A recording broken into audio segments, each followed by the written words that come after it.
नमस्कार, आपके साथ मैं हूं मुस्कान नागदा। आप देख रहे हैं हिंदुस्तान मेल न्यूज। अब होगी मुद्दों के बाद सच के साथ। इंदौर में लाडली बहना योजना के अंतर्गत आवेदन पत्र भरने का कार्य आज से शुरू हो गया है।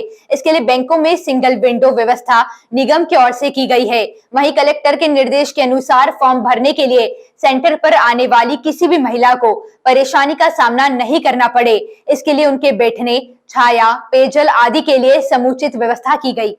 दरअसल महिलाओं को आर्थिक रूप से सशक्त और स्वावलंबी बनाए जाने के लिए लाडली बहना योजना के अंतर्गत आज से आवेदन भरने की प्रक्रिया शुरू हो गई, जिसमें 30 अप्रैल तक फॉर्म जमा कराए जा सकेंगे। वहीं इस योजना को लेकर निगम आयुक्त ने बताया कि नगर निगम प्रत्येक वार्ड में 2 स्थानों पर शिविर लगाकर यह फॉर्म भरवा रहा है। वहीं शिविर को लेकर सभी अपर आयुक्त को अपने आवंटित जोन क्षेत्र के शिविर पर निगरानी रखने के निर्देश दिए हैं। योजना का लाभ अधिक से अधिक पात्र हितग्राहियों को मिले, इसके लिए सभी जोन पर नोडल अधिकारी बनाए गए हैं, जो शिविर में हितग्राहियों को फॉर्म का वितरण और आवेदन आवश्यक दस्तावेजों के पूर्ण होने को सुनिश्चित करेंगे। उन्होंने प्रत्येक वार्ड में 2 कैंप की व्यवस्था की है और इन कैंप में कोई भी आवेदिका आकर के अपना फॉर्म जमा करा सकते हैं जिनके ई-केवाईसी हुए हैं। इसके अलावा ऐसी आवेदिकाएं जिनका ई-केवाईसी नहीं हुआ है वो आकर के इन्हीं कैंप पर अपना ई-केवाईसी भी करा सकते हैं। ई-केवाईसी कराने की जो पृथक से व्यवस्था है वो एमपी ऑनलाइन के सभी सेंटर्स पे और सीएससी के सभी सेंटर्स पर पृथक से निःशुल्क रखी गई है। तो यदि कोई आवेदक जिनके घर के आसपास में एमपी ऑनलाइन या सीएससी के कियोस्क हैं उन पर भी जाकर के वो अपना ई-केवाईसी करा सकते हैं। तो इस तरीके से प्रयास किया गया है कि सभी लोगों को घर के पास में या तो सेंटर्स मिल जाए या ई-केवाईसी कराने की दिशा में एमपी ऑनलाइन और सीएससी के कियोस्क अवेलेबल रहें, जो कि आसानी से अपना आवेदक फॉर्म भर सकें और इसमें आगामी कार्रवाई फिर हमारा ऑफिस करेगा। इंदौर में 1 अप्रैल को मोटे अनाज से संबंधित एक बड़ा आयोजन किया जाएगा, जिसको लेकर पिछले दिनों सांसद शंकर लालवानी ने वरिष्ठ अधिकारियों के साथ 56 दुकान का दौरा किया था। इस कार्यक्रम को लेकर कल दिल्ली से आए एक दल ने होने वाले कार्यक्रम के लिए 56 दुकान परिसर को तय किया है। दरअसल प्रधानमंत्री नरेंद्र मोदी के संकल्प से पूरे देश में मोटे अनाज को लेकर एक नई चेतना आई है। इसी कड़ी में इंदौर में मोटे अनाज को लेकर 1 अप्रैल को इंदौर के 56 दुकान परिसर पर एक कार्यक्रम आयोजित किया जाएगा। 56 दुकान व्यापारी एसोसिएशन के अध्यक्ष कुंदन शर्मा ने बताया कि इस कार्यक्रम में मोटे अनाज के प्रचार प्रसार के लिए 20 स्टॉल लगाए जाएंगे। वहीं 1 दिवसीय इस कार्यक्रम की शुरुआत सुबह मैराथन से होगी। वहीं पूरा दिन मोटे अनाज को लेकर लगाए गए स्टॉल में लोगों को जानकारी दी जाएगी। वहीं इस कार्यक्रम में दिल्ली और प्रदेश के कई अधिकारी और जनप्रतिनिधि शामिल होंगे। साथ ही कार्यक्रम का समापन सांस्कृतिक आयोजन के साथ किया जाएगा। जो प्रधानमंत्री की मंशा के आधारित है, ऑलमोस्ट उसके साथ में दिल्ली का भी एक ऑपरेशन है।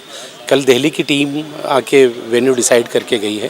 सांसद महोदय की भी अनुशंसा थी कि इसे 56 में लगाया जाए, क्योंकि खाद्य सामग्री के साथ में अगर कोई मेला लगता है, मिलेट सीड्स मतलब कि खड़ा अनाज को प्रसारित किया जा रहा है कि खड़ा अनाज खाने की ज़्यादा से ज़्यादा आदत में आए। तो यहाँ पर 56 दुकान पर एक मेला आयोजित किया गया है जो सुबह से वॉकथॉन से स्टार्ट होगा। सुबह 7 बजे वॉकथॉन यहाँ से शुरू होगी। वॉकथॉन के बाद में दिन भर मेले की एक्टिविटीज़ रहेगी। 20 स्टॉल लगेंगे जो कि मिलेट सीड्स को वहाँ पर विक्रय जिनका करेंगे। पेट्रोल पंप पर डकैती डालने की योजना बना रहे कुख्यात बदमाश सलमान लाला गिरोह के 5 सदस्यों को पुलिस ने गिरफ्तार किया है। आरोपियों ने कुछ दिन पूर्व एक स्पा सेंटर पर भी हथियारों की नोक पर अवैध वसूली के लिए धमकाया था। पकड़े गए आरोपियों से पुलिस ने 2 पिस्टल, जिंदा कारतूस सहित धारदार हथियार बरामद किए हैं। दरअसल मामला इंदौर के विजयनगर थाना क्षेत्र का है, जहां पुलिस को मुखबिर से सूचना मिली थी कि सायाजी होटल के पीछे शमशान घाट में बैठकर हथियार लिए बदमाश किसी बड़ी वारदात को अंजाम देने के लिए बैठे हुए हैं। सूचना पर पुलिस ने तुरंत एक टीम गठित कर घेराबंदी कर सलमान लाला गिरोह के 5 सदस्यों को 2 पिस्टल, जिंदा कारतूस और धारदार हथियारों के साथ गिरफ्तार किया है। वहीं पकड़े गए आरोपियों ने पूछताछ में बताया कि पेट्रोल पंप पर डकैती डालने की योजना बना रहे थे। अभी कुछ दिन पहले बदमाशों ने MD bar and massage parlour पर हथियारों की नोक पर अवैध वसूली के लिए धमकाया था। पुलिस ने मौके से सीसीटीवी फुटेज भी बरामद किए थे। आरोपियों से पूछताछ के बाद और भी घटनाओं का खुलासा होने की पुलिस द्वारा उम्मीद जताई जा रही है। को हमारे द्वारा घेराबंदी की गई थी। घेराबंदी करने के पश्चात वहाँ से हमारे द्वारा जो आरोपी मिले थे मौके पे, जो डकैती डालने की योजना बना रहे थे, अरुण, सागर, यशराज, लखन कुमावत और सुमित खांडे, इन लोगों को हमारे द्वारा पकड़ा गया, जिसमें से इन लोगों से 2 पिस्टल बरामद हुई और कारतूस लोडेड पिस्टल थी और 2 चाकू बरामद हुए, 1 रॉड बरामद हुई है। 5 आरोपियों को गिरफ्तार करके हम लोग थाने लाए थे। झालावाड़ जिले की घाटोली पुलिस ने जिला स्पेशल पुलिस टीम के साथ मिलकर मादक पदार्थ स्मैक तस्करी के खिलाफ बड़ी कार्रवाई को अंजाम दिया है, जिसमें 3 तस्करों को गिरफ्तार कर उनके कब्जे से 1 किलो 250 ग्राम स्मैक बरामद की है, जिसकी अंतर्राष्ट्रीय बाजार में कीमत 1 करोड़ 25 लाख रुपए है। घाटोली पुलिस ने नाकाबंदी के दौरान एक कार के भागने पर पुलिस ने पीछा कर उनको रोका। कार में बैठे तीनों लोगों से पुलिस ने पूछताछ की, जिनकी पहचान आशिक पुत्र सलीम पोली, इमरान उर्फ बंटी पुत्र कल्लू अली व रामलाल पुत्र चंदलाल तंवर के रूप में हुई, जिनकी तलाशी के दौरान तीनों के पेट से बंधे स्मैक के 400 ग्राम के 2 व 450 ग्राम का 1 पैकेट स्मैक बरामद हुई। पुलिस ने तीनों को गिरफ्तार कर कार जब्त कर ली है। पुलिस को पूछताछ में आरोपियों ने बताया कि वह स्मैक यूपी से लाए हैं, लेकिन यह किसको देने वाले थे, वह तस्करी रैकेट में और कितने लोग शामिल हैं, पुलिस रिमांड के दौरान इसका पता लगाएगी। और उसी के साथ साथ अगर किसी संदिग्ध वाहन के आने की कोई इन्फॉर्मेशन, कोई मुखबिर की सूचना हमारे पास में होती है तो उसमें भी नाकाबंदी करते हैं। कल इसी के क्रम में आज कल से पूरे जिले में नाकाबंदी चली रही है। उसी के क्रम में आज अर्ली मॉर्निंग घाटोली थाना क्षेत्र के अंदर कंवरपुरा घाटी पर नाकाबंदी चल रही थी। उसी में एक संदिग्ध वाहन की चेकिंग जब ली गई तो उसके अंदर से 3 लोगों के पास में स्मैक बरामद हुई है, जो 1 किलो 250 ग्राम है। ये तीनों ही आरोपी को गिरफ्तार कर लिया गया है। तीनों ही आरोपी अकलेरा थाना क्षेत्र के ही रहने वाले हैं। इंदौर भंवरकुआ चौराहे पर बनने वाले ब्रिज को लेकर न्यायालय के निर्देश के बाद से आज से भंवरकुआ चौराहे से राजीव गांधी प्रतिमा तक बीआरटीएस को मिक्स लेन के रूप में संचालित किया जाएगा।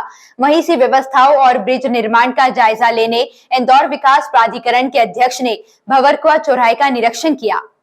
दरअसल भंवरकुआ चौराहे पर यातायात को सुव्यवस्थित करने के उद्देश्य से इंदौर विकास प्राधिकरण के द्वारा एक ब्रिज का निर्माण करवाया जा रहा है। वह इस ब्रिज के निर्माण में बाधक बन रहे यातायात की समस्या को दूर करने के उद्देश्य से प्राधिकरण के द्वारा न्यायालय में याचिका लगाई गई थी, जिस पर सुनवाई करते हुए न्यायालय ने ब्रिज निर्माण होने तक भंवरकुआ चौराहे से राजीव गांधी प्रतिमा तक बीआरटीएस लेन को मिक्स लेन के रूप में चलाने का निर्णय लिया है। वहीं आज इसी यातायात व्यवस्था और ब्रिज निर्माण के कार्यों का जायजा लेने प्राधिकरण अध्यक्ष, अधिकारियों और स्थानीय जनप्रतिनिधि के साथ पहुंचे, जहां पर उन्होंने संबंधित एजेंसी को समय सीमा में इस कार्य को पूर्ण करने के निर्देश भी दिए। इस दौरान उन्होंने शहर हित में दिए गए फैसले पर न्यायालय को धन्यवाद भी दिया। अभी मैं लगा दूं। सबसे पहले तो मैं माननीय उच्च न्यायालय का आभार व्यक्त करता हूं, पूरे इंदौर शहर की ओर से, इंदौर विकास प्राधिकरण की ओर से, कि उन्होंने जो तत्काल संज्ञान लेकर के और जो बीआरटीएस में मिक्स लेन चलाने की जो अनुमति दी है, जिसके कारण से हमको यहाँ जो इस क्षेत्र को फ्लाईओवर की जो घोषणा थी माननीय मुख्यमंत्री जी की, और जो फ्लाईओवर हम बना रहे थे उसको बनाने में हमको जो काम में बाधा आ रही थी उससे निजात मिली है।